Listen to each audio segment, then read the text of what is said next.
ዊግልስዎርዝ የእግዚአብሔርን ቃል ሳያነብ ከ15 ደቂቃዎች በላይ መቆየት አይሆንለትም። እየተመገበም ቢሆን የሚያወራው ስለ ምግቡ ጣፋጭነት ሳይሆን የጌታን ነገር ነበር። የሕይወትን ቃል ጠቅሶ ለዓይነ ስውራን፣ ለዲዳዎች፣ ለደናቁርት ጸልየዋል። እነርሱም አይተዋል፣ ተናግረዋል፣ ሰምተዋል። ለቁጥር የሚያታክቱ የውስጥና የውጭ ደዌ በአገልግሎቱ ሲፈወሱ የተናገረው ቃሉን ነበር። ብዙዎች ከአጋንንት እስራት ተፈተዋል፣ ሙታን ተነስተዋል። በእርግጥም ዊግልስዎርዝ የቃሉ ሰው ነበር። ይህንን አይነቱን ክንውን እስከ መጨረሻው የአገልግሎቱ ዕለት አላቋረጠም። የኖረውም የሮጠውም እንዲሁ ነው። ጦርነቱ ሲያበቃ ብቻ በሰላም ወደ ጌታ ተሰበሰበ። ሕይወቶ በሰማያዊ ረሃብ እንዲሁም በእግዚአብሔር መገኘት እንዲሞላ ይፈልጋሉ? እንግዲያውስ ይህንን ቪዲዮ እስከ መጨረሻው ይከታተሉ። በዊግልስዎርዝ ሕይወት የእግዚአብሔር ቃል ሁለት አዎንታዊ ተጽዕኖዎች ነበሩት። የመጀመሪያው ለቃሉ የተለየ ፍቅር የነበረው ሰው ነው። ሁለተኛው ደግሞ የቃሉን ባለቤት በሙሉ ልብ ያምናል። የእግዚአብሔር ቃል ለማንኛውም አይነት እንቆቅልሽ መፍቻ ነው ከማለቱም ሌላ ተጨማሪ ማገናዘቢያ አልተቀበለም። በመዝሙር 119 ቁጥር 97፣ 162፣ 163 እና 165 የሰፈረው ቃል የዊግልስዎርዝ ትክክለኛ ማንነትና ባህሪ መገለጫ ነው። አቤቱ ሕግህን እንደምን ወደድኩ! ብዙ ምርኮ እንዳገኘ በቃልህ ደስ አለኝ። አመፃን ጠላሁ ተጠየፉ፣ ሕግህን ግን ወደድኩ።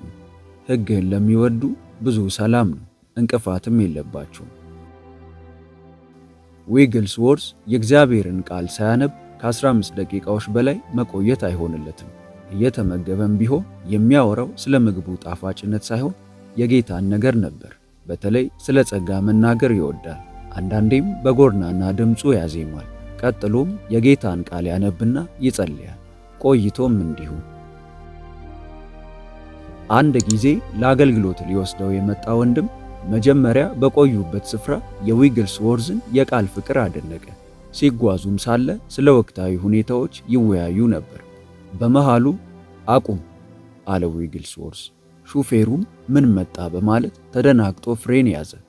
ዊግልስዎርዝም ጌታ ሆይ ስለማያንጹ ነገሮች ስላወራ ይቅር በለን፣ ማውራትስ ቃልህን ማሰብስ የጠፉትን ሲል ጸለየ።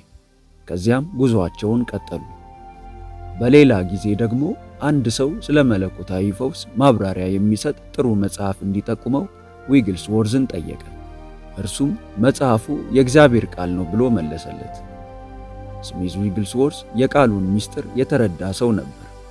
እግዚአብሔርን በቃሉ እንጂ በጊዜያዊ ስሜት በሚለዋወጥም መረዳት እንደማያውቀው ተደጋግሞ ተናግሯል። በስሜታዊነት መጓዝ ለአንድ አማኝ ፍጹም አደገኛ ነው። ደህንነት ያገኘነው ቃሉን ሰምተን ሲሆን ደህንነትም ደግሞ በስሜት መለዋወጥ አይቀየርም ይላል ይህ የእግዚአብሔር ባሪያ። እንደሚታወቀው ደህንነታቸውን በሞቅታ ብቻ የሚረዱ አማኞች ሁሉም በእምነታቸው አንካሶች ናቸው። በጌታ ቤት በቃሉ ላይ ስር መስደድ ግን ይህን ችግር የሚፈታ ይሆናል። ቃሉ ሁሉ እውነት ነውና። ዊግልስዎርዝ የነበረው በቃሉ ላይ የመታመን አካሄድ በተከታዮቹ ላይ እንኳ የሚታይ ተጽዕኖ አሳድሯል። በውስጡ ያለውን የፈውስ አገልግሎት ጸጋ ያነሳሳ ዘንድ የጸለየለት አንድ ክርስቲያን ያደረገው ለዚህ አይነተኛ አስረጂ ይሆናል። ይሄው ክርስቲያን ለአንዱ በካንሰር ለተጠቃና ለመሞት የሳምንታት ዕድሜ ብቻ ለቀሩት ሕመምተኛ እንዲጸልይለት ይጠየቃል። እርሱም ለታማሚው መመሪያ ሰጠው። አሁን ለፈውስ አልጸልይልህም፣ ነገር ግን ከሳምንታት በኋላ እመጣለሁ። እኔ እስክመለስ በአዲስ ኪዳን ላይ የሰፈረውን የፈውስና የታምራት ታሪክ ሁሉ እየደጋገምክ አንብብ በማለት መመሪያ ሰጠው። በተስፋው መሰረት ሲጸለይለት ሰውየው ተፈወሰ። መጽሐፍ ቅዱስ አላችሁ? የለንም። ለምን? ለጊዜው አያሻንም። በእኛ ውስጥ ያለው መንፈስ ያስተምረናል። ይህ በምድረ እንግሊዝ በአንድ ከተማ በተካሄደ ታላቅ የመጽሐፍት ሽያጭ ትርኢት ላይ የተደረገ ምልልስ ነው። ለገበያ የቀረቡት በሙሉ ሃይማኖታዊ ህትመቶች ሲሆኑ ታላቁ መጽሐፍ ግን አልነበረም። ዊግልስዎርዝ ተመሳሳይ አዝማሚያዎችን የሚታገስ ሰው አልነበረም። በታላላቅ አገልጋዮች ታሪክና እምነት ዙሪያ የሚሽከረከሩና ነገር ግን ለእግዚአብሔር ቃል ትኩረትን የማይሰጡ ዘመነኞችን አጥብቆ ሲነቅፍ ቆይቷል። የእግዚአብሔር ቃል በምንም ሊተካ እንደማይችል የእርሱም አገልግሎት መነሻ በውስጡ የሚኖረው ቅዱስ ቃል እንደሆነ ያለማሰለስ ተናግሯል። የሕይወትን ቃል ጠቅሶ ለዓይነ ስውራን፣ ለዲዳዎች፣ ለደናቁርት ጸልየዋል። እነርሱም አይተዋል፣ ተናግረዋል፣ ሰምተዋል። ለቁጥር የሚያታክቱ የውስጥና የውጭ ደዌ በአገልግሎቱ ሲፈወሱ የተናገረው ቃሉን ነበር። ብዙዎች ከአጋንንት እስራት ተፈተዋል፣ ሙታን ተነስተዋል። በእርግጥም ዊግልስዎርዝ የቃሉ ሰው ነበር። ከመንፈስ ቅዱስ ስጦታዎች አንዱ ማስተማር ሲሆን ብዙዎቹ በምሁራዊ አቀራረብ ሊያለባብሱት ይሞክራሉ። ጴጥሮስና ዮሐንስ፣ አለቆች፣ ሽማግሌዎች፣ ጻፎች፣ ሊቀ ካህናቱ ቀያፋና ሌሎችም ሹማምንት ባሉበት ስለተፈወሰው አንካሳ ሰው በተከሰሱ ጊዜ መጻሕፍትን የማያውቁና ያልተማሩ ሰዎች እንደሆኑ አስተውለው አደነቁ። ከኢየሱስም ጋር እንደነበሩ አወቋቸው። የሐዋርያት ሥራ ምዕራፍ 4 ቁጥር 13። ያልተማረው ጴጥሮስ መንፈስ ቅዱስ ተሞልቶ የናዝሬቱ ኢየሱስን አዳኝነት እንደመሰከረ፣ ዊግልስዎርዝም በዚያው በአንዱ መንፈስ ጌታን ያስከበረ ሰው ነው። ባልተማራቸው የግሪክና ዕብራይስጥ ቋንቋዎች የተጻፈውን ቃል ከማካፈልም አልፎ ሚስጥሩን ይተነትን ነበር። ብዙዎቹ ምን አይነት አስደናቂ ሰው ነው እስኪሉ ድረስ። በቃሉ ያለውን ዕውቀት እምነትንም በአንድነት እንደያዘ ይሰብክና ያስተምር ዘንድ የተቀባ ሰው ነበር። በቤት ለቤት በትልቅም ይሁን በትንሽ ጉባኤ በስልጣን ይናገራል። ስፍራ አይመርጥም። ሁል ጊዜም ለመንፈስ ቅዱስ የነቃ ሰው ነው። መገለጡ ድንቅ ነበር። ሊተኛ ሲል የመጨረሻ ሥራው ቃሉን ማንበብ ነው። እንቅልፍ እስኪወድቅበት ያንኑ ያሰላስላል። ሲነቃም ከድንቅ ውጥን ጋር ብድግ ይላል። ተነስቶም የሚፈጽመው የመጀመሪያው ሥራ ከቃሉ መመገብ ሲሆን ክርስቲያን ከመጽሐፍ ቅዱስ ሳይቀምስ ዓለምን መጋፈጥ እንደሌለበት ሲያስረዳም እንዲህ ይላል። እግዚአብሔር ተናግሯል፣ እኔም አምኛለሁ። ያ ቃል ማንኛውንም እንቆቅልሽ ይፈታል።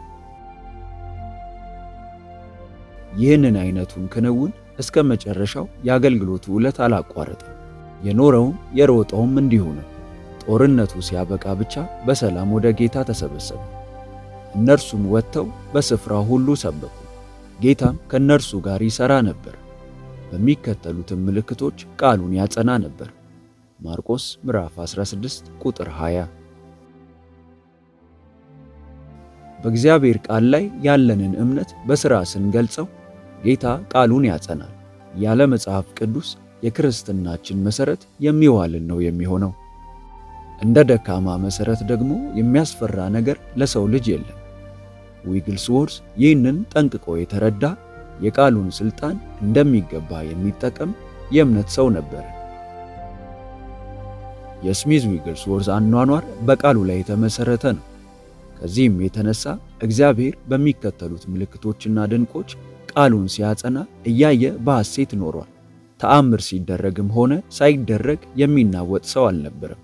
ግን ዝምታ በሚሆን ጊዜ ምክንያቱን ለማወቅ ይጓጓል። እግዚአብሔርም አለ፣ እኔ የማደርገውን ከአብርሃም እሰውራለሁን? ዘፍጥረት ምዕራፍ 18 ቁጥር 17። እንደተለመደው ከዛሬው ቪዲዮ ምን እንደተማሩ በኮሜንት መስጫው ቦታ ላይ በማስቀመጥ ተሳትፎውን ያሳዩ። ቪዲዮውን ላይክ እና ለወዳጆች ሼር በማድረግ አብረውን ያገልግሉ። ለቻናላችን አዲስ የሆናችሁ ቻናሉን ሰብስክራይብ በማድረግና የደውል ምልክቷን ተጭነው ኦል በማለት እንደዚህ ያሉ አስተማሪ ፕሮግራሞች፣ ሕይወት ለዋጭ ትምህርቶች፣ ዝማሬዎችና የጸሎት ጊዜያት በየዕለቱ እንዲደርሱ ማድረግ ይችላሉ። በቀጣይ ቪዲዮ እስከምንገናኝ ሰላም ሁኑ። ሆሊ ቲዩብ ኢትዮጵያ ዩቲዩብ ቻናል በይበልጥ በመንፈሳዊ ሕይወቶ እጅግ የሚበረቱባቸውና መንፈሳዊ ረሃቡን የሚጨምሩ ትምህርቶች እንዲሁም የጸሎት አገልግሎት በየቀኑ እንዲደርሱ ሰርቫንት መልካሙን ጌታ በማለት የፌስቡክ እንዲሁም የቲክቶክ አካውንታችንን እንዲሁም ሆሊ ቲዩብ ኢትዮጵያ ብለው ሰርች በማድረግ የቴሌግራም ቻናላችንን ይቀላቀሉ። ተባርካችኋል።